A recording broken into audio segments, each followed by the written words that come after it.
आने वाले तमाम मेहमानों से दरख्वास्त की जाती है कि एक बार सलवात पढ़ लें। अल्लाह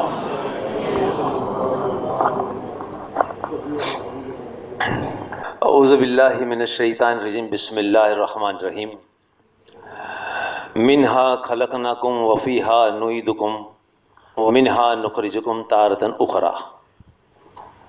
कुरान करीम में सूरह ताहा है, आयत नंबर है 55। यहाँ पर अल्लाह तबारक ताला ने इंसान की छोटी सी ज़िंदगी की दास्तां पेश की है।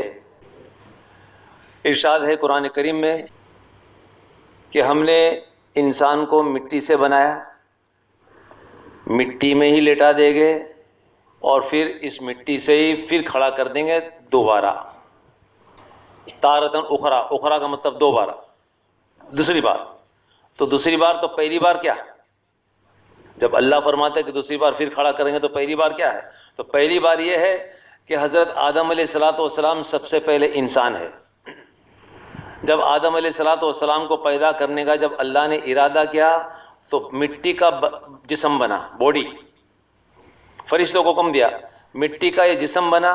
फिर अल्लाह तबारक तआला ने देखा कि फरिश्तों ने मिट्टी का जिस्म बना दिया है, तो अल्लाह ने अपने तरफ से रूह फूकी। कुरान करीम में है, अल्लाह ने अपने तरफ से, सूरह हिज्र में है कि अल्लाह ने अपने तरफ से जब रूह फूकी तो जिस्म मुकम्मिल हो गया और जान भी पैदा हो गई। अब अल्लाह की शान है कि पहली बार अल्लाह ने आदम को मिट्टी से बनाया और फिर दोबारा यानी क़यामत के रोज़ फिर सब सारे लोगों को मिट्टी से फिर खड़ा अल्लाह कर देंगे। ये मतलब है, फिर दूसरी बार खड़ा कर देंगे। अल्लाह की शान है, अल्लाह की कुदरत है कि इंसान को तो अल्लाह ने मिट्टी से बनाया, लेकिन इंसान की जितनी भी ज़रूरत की चीज़, ज़िंदगी से लेके मौत तक जितनी भी ज़रूरत, ए से लेके जेड, ए टू जेड, जितनी भी ज़रूरत की चीज़ है अल्लाह ने मिट्टी से ही अल्लाह ने इंसान को पहुंचाया।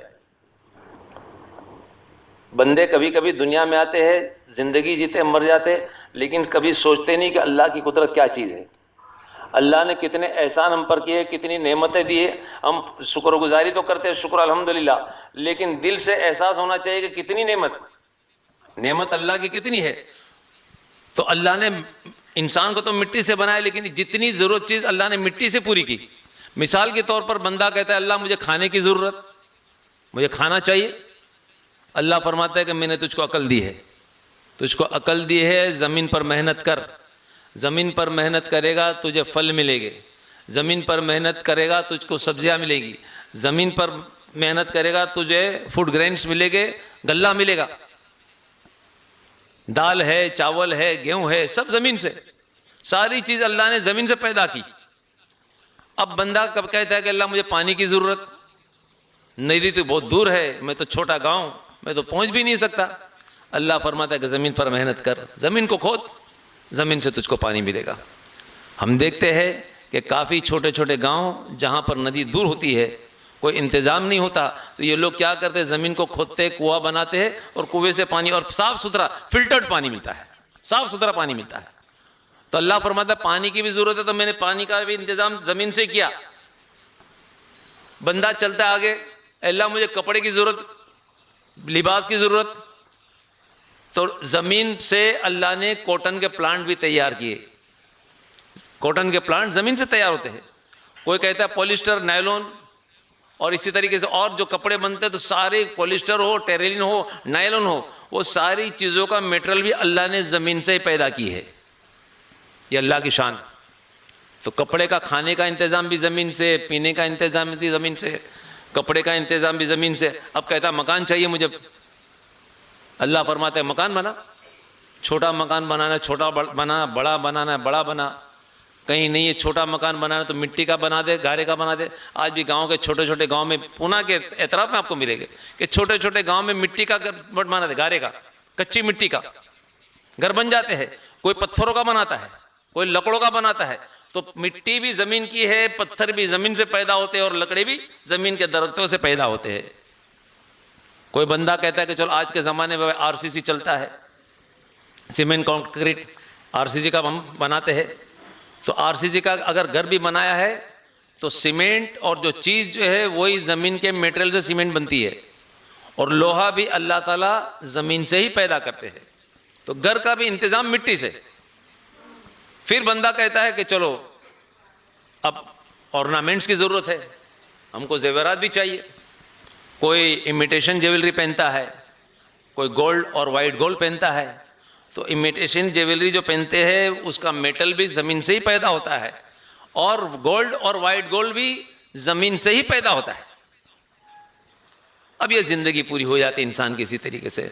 अब जब मौत आ गई तो कुछ लोग जो है जनाजे पर लेकर चलते हैं, कुछ लोग ठाठड़ी में लेकर चलते हैं, सब वाहिनी, सब शाही का उसमें लेकर चलते हैं। तो जो जनाजा बनता है वो भी लकड़ी का जो दरख्त निकलता है ज़मीन से, और अगर जो ठाठड़ी बनाई तो वो भी लकड़ी से। आज कोई कहे आज तो एल्यूमिनियम का बनता है, आज तो स्टील का लोग बनाते हैं। हाँ, तो स्टील भी ज़मीन से और एल्यूमिनियम भी ज़मीन से। ये सारी चीज़ का इंतज़ाम अल्लाह की शान है, अल्लाह की कुदरत है। बंदे को चाहिए कि थोड़ी देर खुदा की कुदरत की तरफ तवज्जो करे कि जो मैं खाता हूँ कहाँ से बनता है, जो मैं पीता हूँ कहाँ से आता है। वो सारी चीज़ों का तसव्वुर सोचना चाहिए, फिक्र करनी चाहिए। ये कौन चीज़ कौन देता है, आसमान से का पानी कौन बरसाता है, ज़मीन से फसल कौन पैदा करता है। बंदे को ये इसके लिए सोच, बड़े बरसों की इबादत का सवाब है। इंसान जब खुदा के बारे में सोचता है, उसकी कुदरत के बारे में, तो बरसों का सवाब उसके नामे अमाल में लिख दिया जाता है कि मेरा बंदा मेरी कुदरत के बारे में सोचता है, शुक्रगुजारी करता है। ये सारी चीज़ का एहसास बंदे को होना चाहिए। तो यहाँ पर अल्लाह तबारक ताला ने इंसान के लिए इस तरीके से इंतज़ाम किया। अब देखो फल है, मिट्टी एक ही है ना। फल कैसे बनते, अलग अलग रंग के, अलग अलग रूप के। खुशबू देखो, उसकी खूबसूरती देखो, उसमें सब्जियां देखो, सब्जियां में तुरास भी है, मिठास भी है, तिखास भी है। मिट्टी एक ही है, तिखास भी अल्लाह पैदा कर जायके के लिए, इंसान के जायके के लिए भाई उसको तिखास भी चाहिए, उसको मीठी की चीज़ भी खानी चाहिए, उसको फीकी भी चाहिए, सब चीज़ चाहिए। तो फिकास भी अल्लाह ज़मीन से पैदा करे, तिखास भी करे, मिठास भी करे। फलों को देखो कितने खूबसूरत होते हैं, कितने खूबसूरत फल अल्लाह बनाते हैं, कितनी उसके रंग रूप होते हैं, कितनी खुशबू होती है। हर चीज़ को अल्लाह ने मुकम्मिल तौर पर बनाया, कोई नामुकम्मिल नहीं है। कुरान करीम में सूरह मुल्क में अल्लाह इरशाद फरमाते आसमान की तरफ, सूरह मुल्क में शुरू में सूरह मुल्क पढ़ते मरने वाले के लिए बख्शिश के लिए भी पढ़ी जाती सूरह मुल्क। तो सूरह मुल्क में अल्लाह ने आसमानों का जिक्र फरमाया कि देखो एक के बाद एक 7 आसमान मैंने बना दिए, एक के बाद एक 7 आसमान। इंसान को कहते हैं कि देख इसमें कोई तुझे फ़र्क नज़र आता है, कोई उसमें नुक्स नज़र आता है? कोई नुक्स नहीं, कोई नहीं निकाल सकता। फिर अल्लाह फरमाता फिर देख, एक बार तो तूने देखा, फिर दूसरी बार देख। फिर अल्लाह फरमाते तेरी तुझे नुक्स कर नज़र नहीं आएगा, तेरी नज़र जो है थक कर वापस लौट कर आएंगी।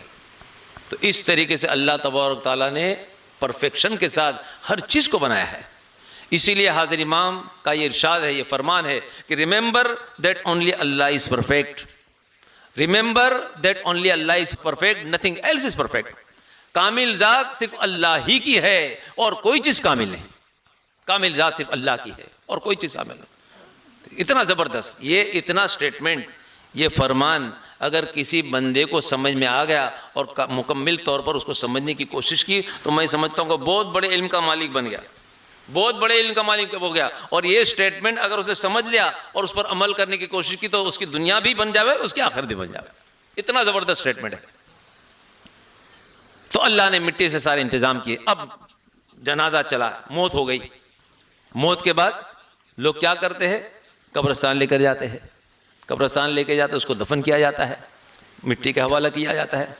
कुछ लोग जो है जला देते हैं, अग्नि संस्कार करते हैं। तो अग्नि संस्कार के बाद में उसके जो जर्रे निकलते हैं वो भी ज़मीन पर आकर मिलते हैं। कुछ लोग पानी में डुबा देते हैं, तो पानी में अगर जो बॉडी डाली है तो पानी भी धीरे धीरे धीरे धीरे बॉडी जो है ज़मीन पर जाके मिल जाती है।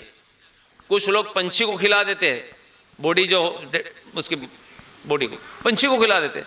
पंछी जब खा जाते हैं तो उसके ड्रॉपिंग्स जो निकलते हैं वो भी ज़मीन पर आकर मिलते हैं। यानी कोई अगर दफन कर दे तो ज़मीन पर ही चला, कोई डुबा दे तो भी ज़मीन पर जावे, ड्रॉपिंग से तो भी ज़मीन पर जावे, और जला दे तो जलाने के ज़र्रे भी जो ज़मीन से मिलते हैं। तो कुरान करीम में अल्लाह तबारक ताला इंसान को ये फरमाते हैं कि हमने इंसान को इसी मिट्टी, तुमको मिट्टी से बनाया, इसे मिट्टी में लेटा दिया जाएगा और फिर कल क़यामत के रोज़ इसी मिट्टी से तुमको खड़ा कर दिया जाएगा।